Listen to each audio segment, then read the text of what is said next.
টোটো চালকের বাড়ি থেকে উদ্ধার হলো লক্ষ লক্ষ টাকা। শুধু তাই নয়, একই সাথে উদ্ধার হয়েছে মাদক দ্রব্য।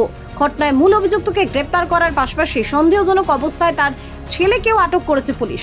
ঘটনাটি নদিয়ার কালীগঞ্জ থানার অন্তর্গত বড়চাঁদঘর গ্রাম পঞ্চায়েতের খড়ের মাঠ এলাকার।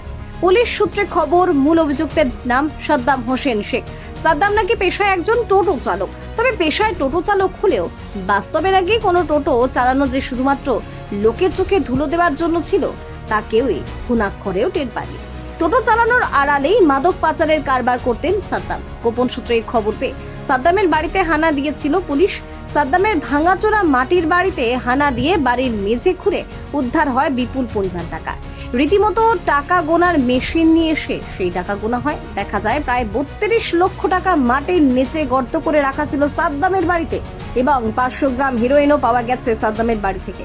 এই সমস্ত জিনিস উদ্ধার করে নিয়ে আসার পাশাপাশি সাদ্দামকে গ্রেপ্তার করা হয় এবং তার ছেলেকেও আটক করা হয়।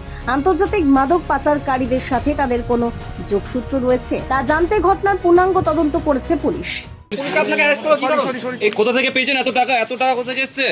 দাদা বলবেন এত টাকা কোথায় পেয়েছেন? এত টাকা কোথায় পেয়েছেন? বলো কেন?